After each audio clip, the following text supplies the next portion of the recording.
Your I am becomes the reality behind everything. This being so, how could you be unfriendly towards anything? Give you simpler illustration. If teeth bite your tongue, how could you be unfriendly towards the teeth and break them down?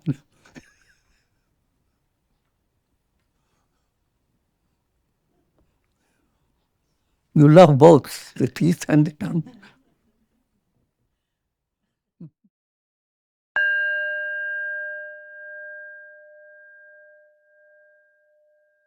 Om Purnamadaha Purnamidam Purnat Purnamudachyate Purnasya Purnamadaya Purnamevavashishyate Om Shanti Shanti Shanti.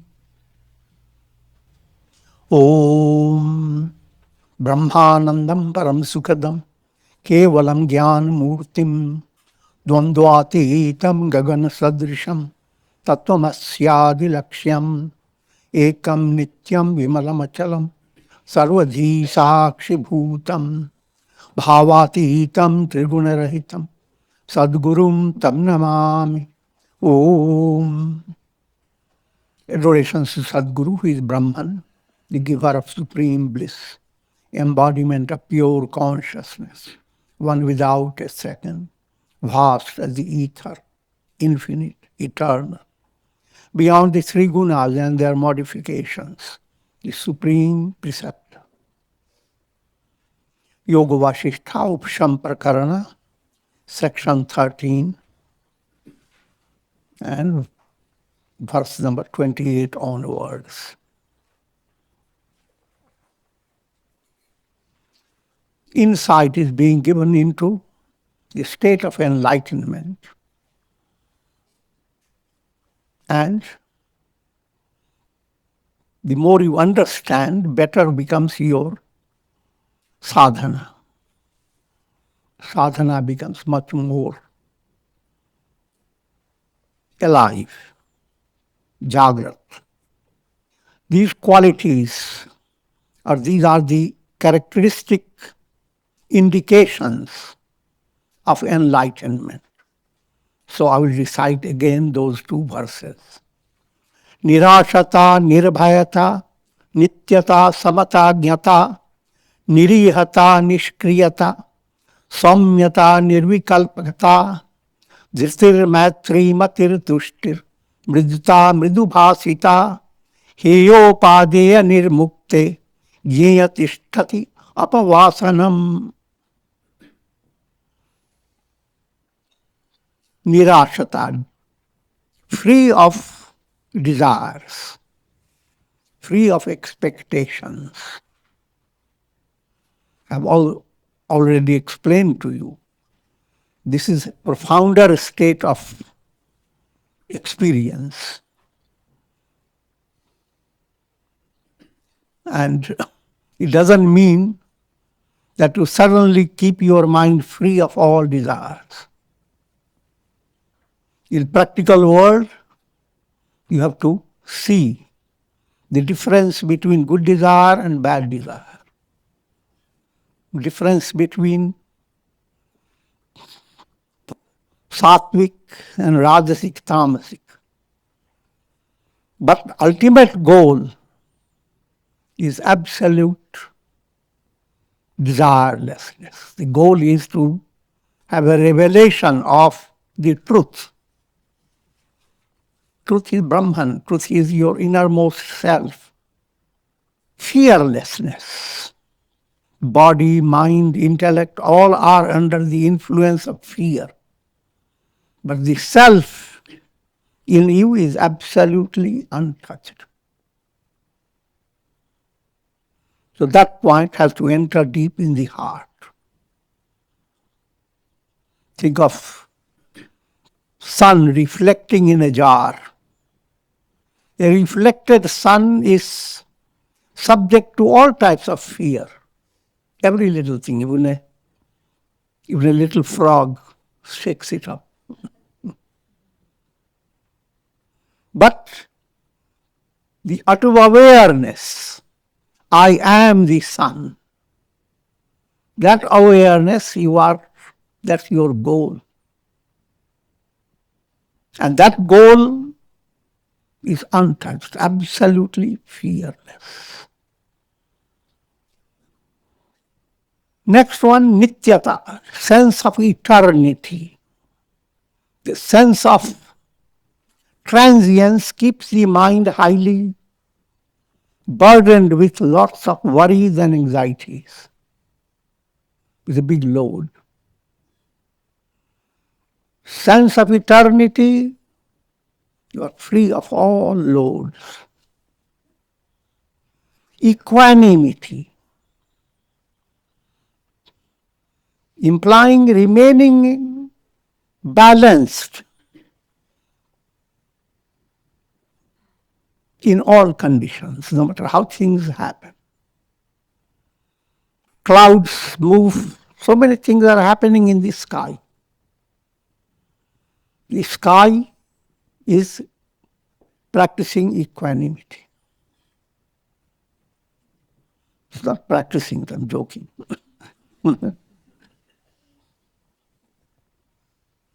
Jnata, knowledge. But here knowledge doesn't mean intellectual knowledge. Knowledge is direct experience. I am that. Nirihata, absence of agitation. But understand in a subtler manner. It relates to mind. Mind is constantly in a state of agitation when desires are not fulfilled or when desires are obstructed. And when you expect something to happen, mind goes through agitation. But when you realize you are not the one that is being interpreted by the mind, you are being interpreted by the mind about what you are. But the real, think of your waking state, where mind tells you how things are. Go to sleep, mind is not there to tell you. So all agitations are in and through your mind. You are beyond the mind. Led by your enlightened mind, you develop that revelation. And that type of an inner experience means you are free of agitation. Niskriyata, the real I am, is not dependent upon kriya or action, karma. Brahman is ever the same. He is not waiting to become better. No karma relates to Brahman. And so when you discover, I am Brahman, you are not living a life dependent on karma and its fructification. In a state of bondage, you are constantly dependent on karma. But though apparently dependent upon karmas, the real I am is actionless, without karma. Next point, gentleness. Think of cosmic power operating through nature. How immense is that power? And yet it operates through every little tender petal. How soft, how tender.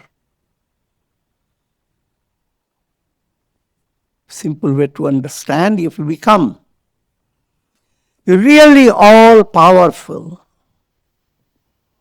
your heart will be absolutely tender. If it is not, then your power is not real power. Distractionless. Mind is always looking for different objectives, constantly distracted. And the world goes on matching up with the need of your mind. So therefore, news go on breaking every moment. You look by the TV, and if there is no breaking of the news, it's boring.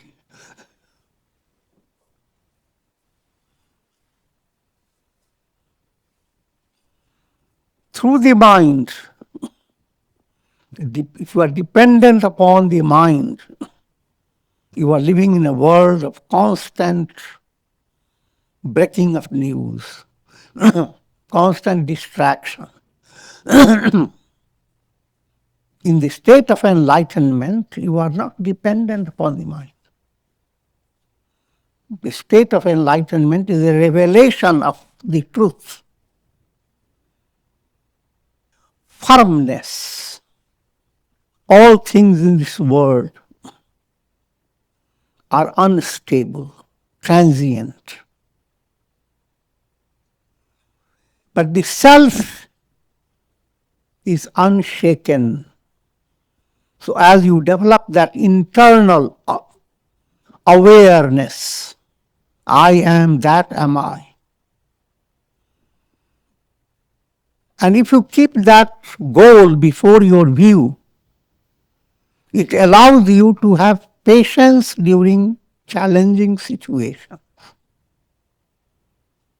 And that type of firmness that you see in life, that gives you so much success, triumph, reaches its climax when you have attained enlightenment. Friendliness, matri.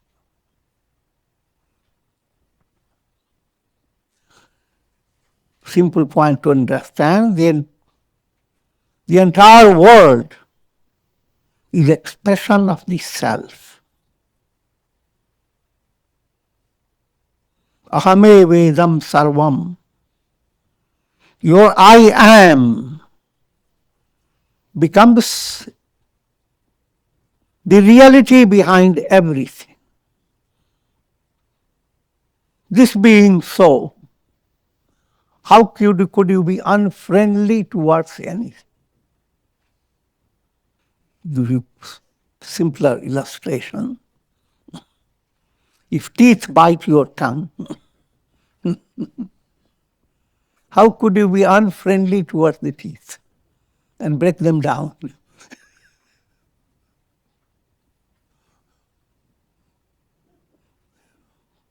You love both the teeth and the tongue.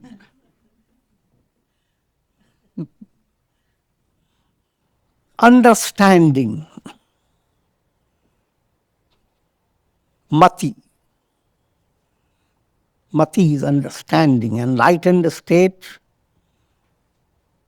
is sanamati, absolute enlightened understanding. Sanamati means a constant understanding that I am that, I am Brahman. And the world is not the reality. And that understanding is not ordinary understanding. In practical life, there is a role of understanding. You understand a person, say for example, a person appeared inimical to you because he didn't say goodbye, even though he was a great friend of yours. You spent whole week hating the person. that he has become my enemy. Next week,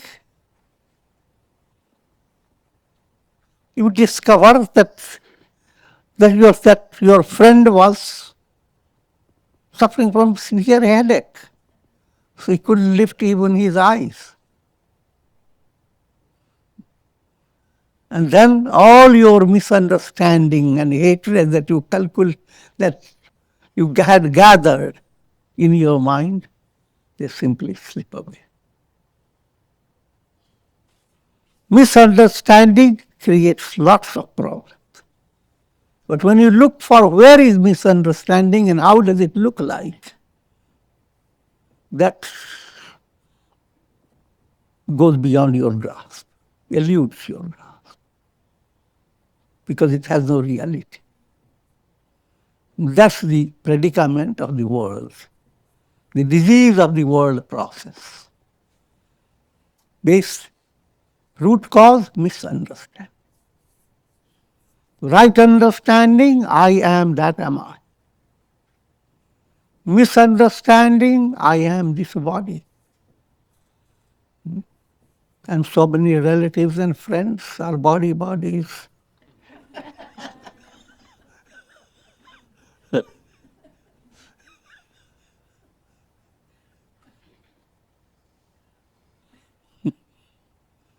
That's misunderstanding. Because now, in order to be happy, all your bodies have to be good.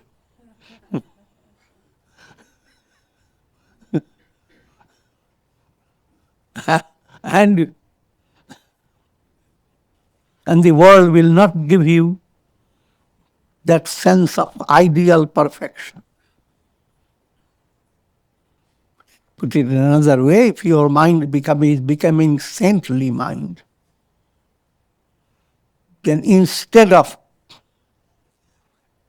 developing a will to hurt others, someone has done negative deed and demoniac, your heart prays, sabko sanamati de Bhagwan.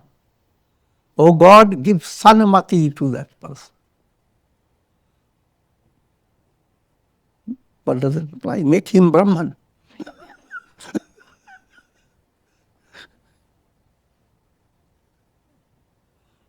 Let everyone discover I am that. Because there lies the resolution to all negative, all problems. Contentment, tripti, profound state of attainment means there is absolute contentment. In daily life, discontent plays a tremendous part. There is constantly but discontent discontent is sickness. It implies you are looking at others and developing a misunderstanding. The others are doing much positive things and you are not doing the same. Others are gaining a lot and you are not. And so therefore discontentment goes on developing. It's a matter of comparison, constantly comparing. In this state of enlightenment, you have no possibility to compare. Sun does not compare. So it doesn't need any repair. It goes upstairs.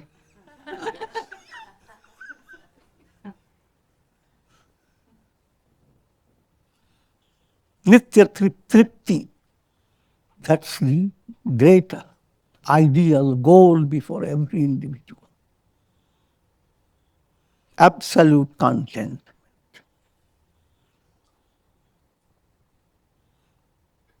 And also remember all the four gatekeepers. Shama, serenity. Serenity is the same as equanimity. santosh, contentment, satsang, good association, vichar, constant reflective mind. Mind should not become kiddish mind, childish mind. Make your mind adult mind. And that making the mind adult is not ordinary thing. It requires process. Child doesn't grow up like that. No matter how parents may think. Making the child grow takes its own time. Tushti, mriduta, tenderness. To understand tenderness, just like when you suffer,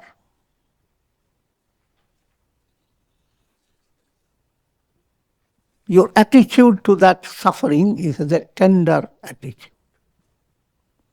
Tender means you want the suffering to be cured, healed, balm should be put on it.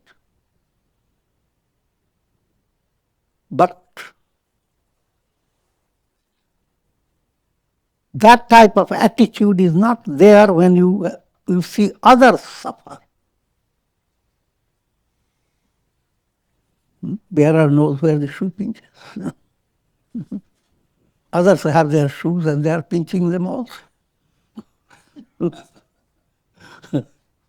So when they cry out,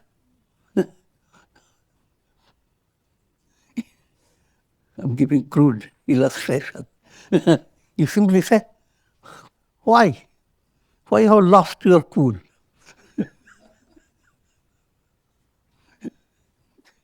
There's nothing there. It's all your imagination. So it's easy to say when others suffer.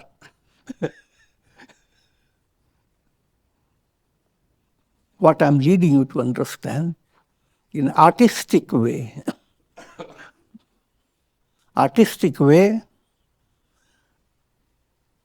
deep down in your heart, there must be such profound love that just like you would have had your own baby cured, let others' babies be cured. Go a step further, just like you would have liked to see your adversity, your sickness go. Likewise, everyone wants, and if you could add, that should be your heart. Let everyone sarve bhavantu sukhina. That type of heart has to develop. That's called tenderness. But that tenderness does not mean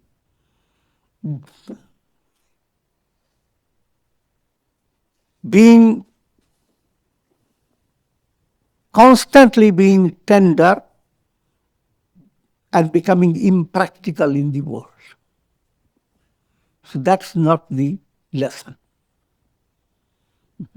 When you rush and take a child away, child is going to touch fire, and you grab the child in a rushed way, at that time your act is not tender. But you are practicing real tenderness.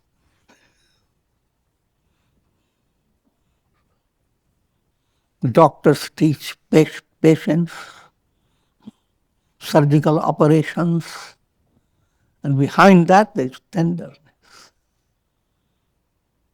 So, these great virtues have to be understood in a proper way.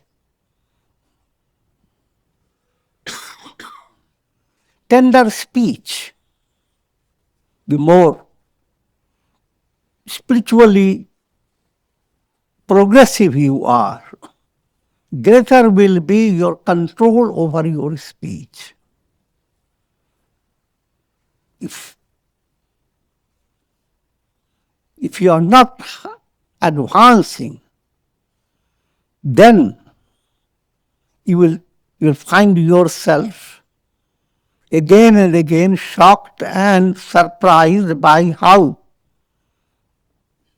loathsome your speech comes out of your tongue.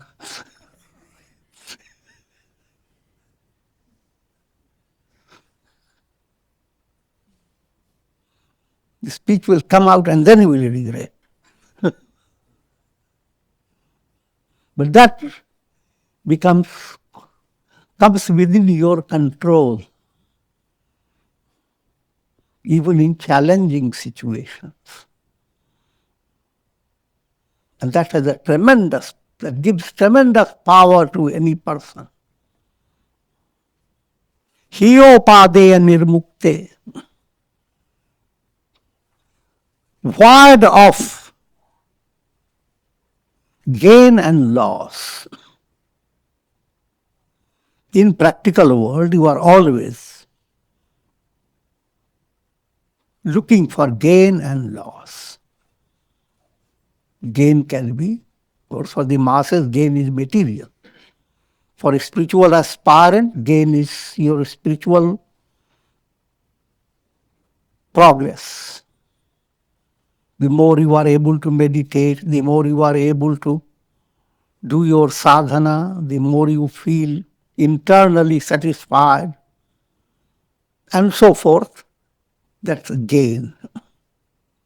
And if you don't have it, that's a loss. But this type of predicament of gain and loss doesn't exist for one who is enlightened. Another message behind it. While you go through the world of gain and loss, try to maintain balance of your mind. With the mantra, even this will pass away. Your goal is not here in this world. So worldly gain and worldly loss, they should not shake your inner being. And lastly, apavasanam, void of vasanas. Enlightened one is not dependent upon vasanas and their play. Vasanas are your subtle desires. Mentally you may make a resolve that this is the way I will do. But you are not aware of your vasana, what you have decided to do in the morning. And then vasana takes over. In the case of a sage, apavasana. The vasana is completely transcended. His inner status is not dependent upon the role of your subconscious. Naturally, of course, in order to attain that, your vasana must be purified. Shubha vasana. Strive to destroy all the vasanas of the unconscious. When they are all destroyed through spiritual inquiry, the mind is automatically mastered and becomes incapable of creating the world process. Concentrated writing. Now giving insight into role of vasanas. Destroying the vasana. The term is used, vasana kshaya. Three terms are important: manonash, vasana kshaya, tattva jnana. Manonash, allowing the mind to stay unshaken by raga and dvesha, attachment and hatred.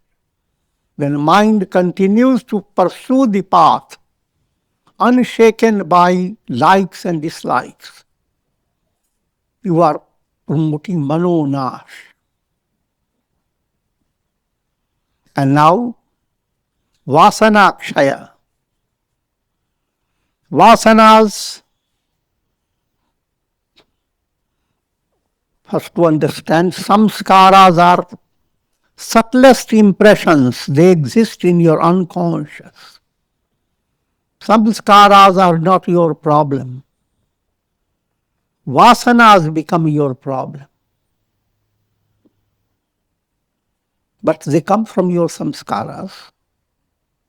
Of course, they become, ultimately, they are your source of all your problems, samskaras. But behind samskaras is ignorance, avidya. Vasanas come under 5 categories. Prasupta, latent. In children, vasanas are latent. All children act like sages.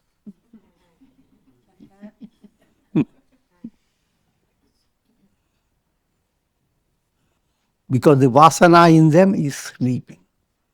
As they grow up, vasana gets awakened. The prasupta vasana. Now, those who go into spiritual discipline and practice sadhana in a good atmosphere, in ashrams, etc., they go through purification. And vasana comes into the state of tanu. Tanu means thinned out.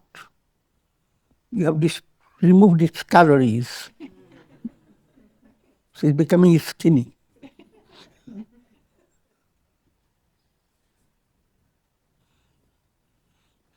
Thinned out vasana, it means you are progressing. But there is a subtle point to understand. If you become satisfied with that state, for 1 month you didn't become angry. So now you advertise, I have conquered anger. And you go viral, this person has conquered anger.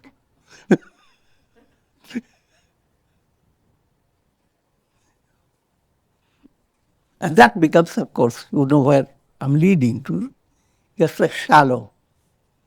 Challenging situation comes, and anger comes up with double force. I give the example of refrigerated snake. Poisonous snake, put it in refrigerator.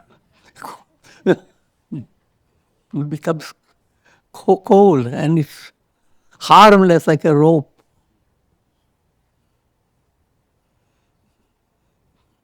And if you therefore develop the illusion that you have rendered the snake void of venom, that illusion is a source of trouble. The moment the snake is given little warm milk or whatever, the poison comes back. Similarly, various negative attitudes, anger, hate, greed, they may come to a state of being refrigerated, as it were, as if they are not active. And so you may feel you have advanced. It's true, you have advanced. But your advancement will be secure if you don't stay there, go further. But if you become satisfied with it, then you have not advanced, you will fall back. Next state called vichinna. Vichinna is overpowered state. While you are purifying your vasana, you are also holding back a layer of negative vasana. The negative vasanas, just like you clean up your whole house, you have invited many people who don't have time to go through thorough cleaning. So what you will do? Put it under the rug. So to keep many negative habits of yours and agitated emotions under the rug. They have not gone. But it will appear to the world that how wonderful you are. But do not be satisfied with that type of recognition. Keep cleaning until it goes away from the rug. Next one called Udar. In Udar state, you don't even have the courtesy to put it under the rug.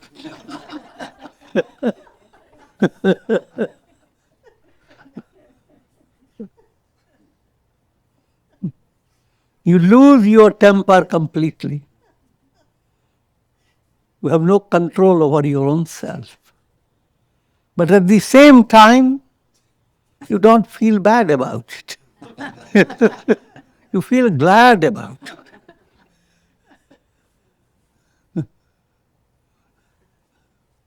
You become terribly angry.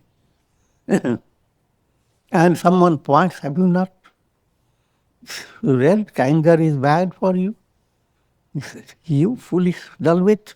Have you not read that Jesus showed his righteous indignation?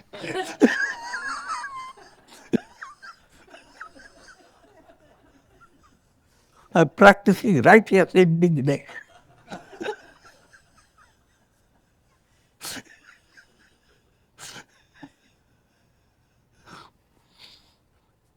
The ideal, the goal behind all that study of vasana, dagdha state. Bring the vasana to tanu state, attenuated. And continue your sadhana with increasing vichar, inquiry, increasing bhakti, devotion, increasing seva, selfless service. All this leading to intuitional revelation. I am that. When that revelation comes, all desires are annihilated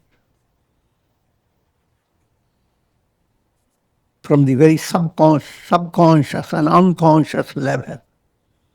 In other words, that state called Dagdhavastha, burned up state of vasanas. Again, burned up state of vasanas, come to more in a practical way to understand. They exist in two states, sarupanash, arupanash. As long as your body is there, you will work. And your vasanas, your mind, your senses, all, your unconscious, subconscious, all are active. Your vasanas are active. But though active, you are not being in any way enriched by it. See, just like this, clouds are active. The sky is in no way dependent upon the activity of the cloud. If you are not enlightened, then it is not that state. You are dependent upon the activity of your vasanas. The enlightened, you are not dependent. You simply let your personality work out, exhaust the karma that gave the body, called prarabdha karma. And while doing that, you are not creating new karmas for securing another embodiment. No more embodiments. This becomes your last embodiment.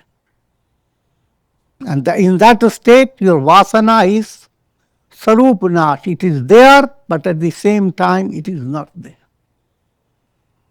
Burn up and A piece of wood, it gets burnt up, but look at it, it's still there. Piece. That was Sarupana. Now wait a little, and that gradually blows away. That's called arupanash. Whether sitting, walking, standing, sleeping, or engaged in any action, continue to maintain an unceasing flow of spiritual inquiry deep within. What you are being led to understand that in the beginning you are practicing reflection, reflecting upon who am I. That starts depending upon your body, mind and senses. In that practice you need to do hatha yoga exercises, a little pranayam, prana allows you to touch your mind. All that. In other words, and even when you come to deeper practice of concentration and meditation, an effort is involved. To be awake, what I'm trying to say, there are two stages. In one state, wakefulness, you have to go on pinching yourself. Am I awake? Am I awake? Another state of wakefulness, there is no effort.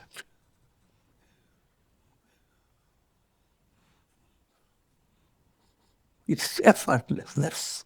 Because that state is a real state. And it is not a state of inertia. It's a vibrant state. So that type of jagrati, spiritual awakening develops in a person in the state of enlightenment. So whether he is sitting, walking, standing, sleeping, engaged in actions, and facing different challenging situations, deep within there is constant awareness, I am that.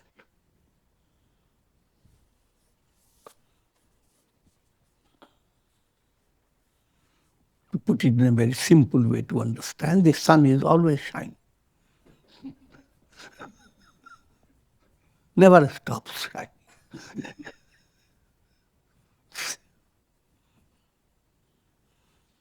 At all times, maintain the attitude that the world is false. Nothing exists, that nothing belongs to you. Nothing exists, nothing belongs to me. That has to be understood with a mature mind. It's a message of immense joy. As long as your mind is working upon securing your happiness in the world of time and space, there is always something is existing. Something should exist better. And existing things go through lots of changes. If your mind doesn't know which one's existence you must support and which ones you should not, mind goes into tremendous turmoil. The mantra, nothing exists. Nada.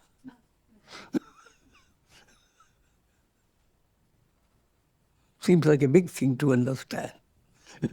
But when you are sleeping, nature, without your any effort, moves everything away. Nothing exists. When you are in deep sleep, you are not with your body, not with your mind, not with your senses. You are not aware of the past, present, or future. Are you in any way at a loss? That is the real you, the real I am.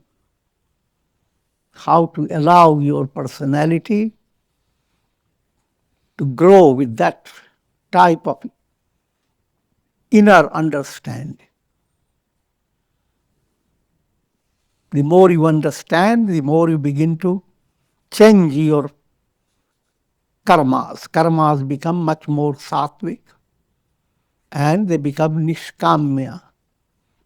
You go on doing karmas only to purify your heart, not to secure a situation in the world.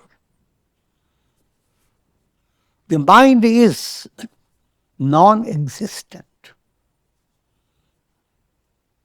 because mind doesn't have its solid reality. It's an apparent reality like mirage. Think of even a cloud. Cloud doesn't have solid reality.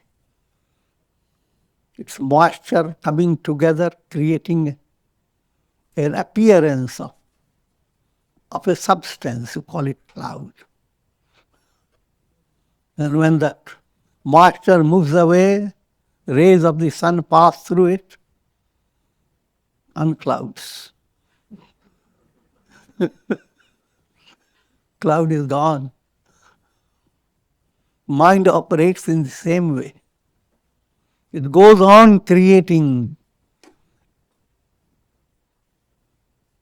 opacity. Mind becomes more and more dense.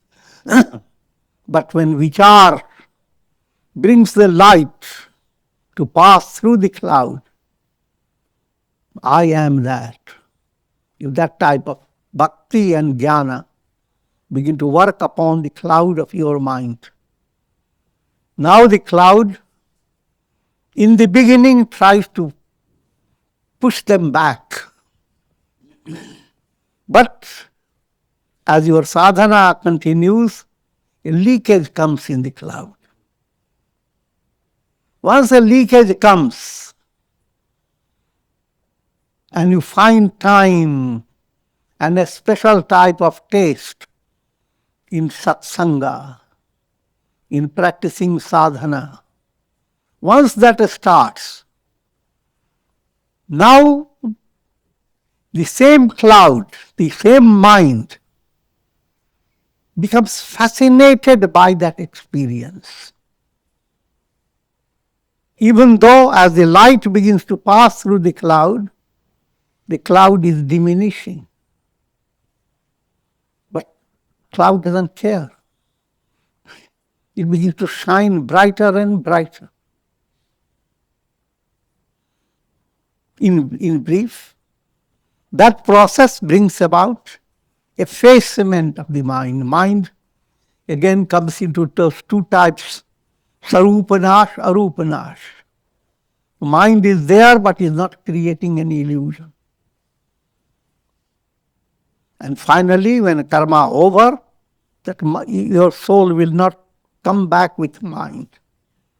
Mind is not needed anymore. Just as a wild cat depends upon the might of the lion for its sustenance, so too the mind is ever dependent upon the might of pure consciousness for its existence. Yogasha gives a simile of a wild cat. Your mind is a wild cat, constantly meowing. Me and mine.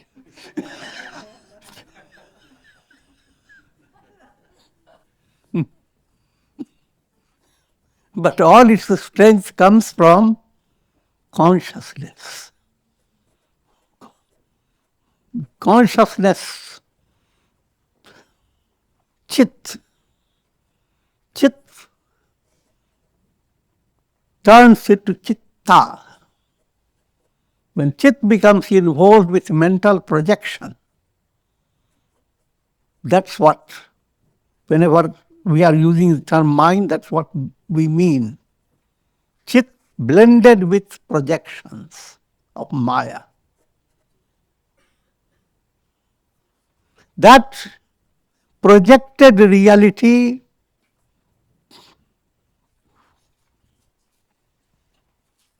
is like a meowing cat. The projected world seems to be the real world, but it is not. It's sustained by pure consciousness. That consciousness is the lion. In wilderness, cat waits for the lion to finish his eating, and then he sneaks into that and eats what lion has left out. So, whatever consciousness supports, in other words, your mind is completely dependent upon consciousness. It doesn't have its own reality.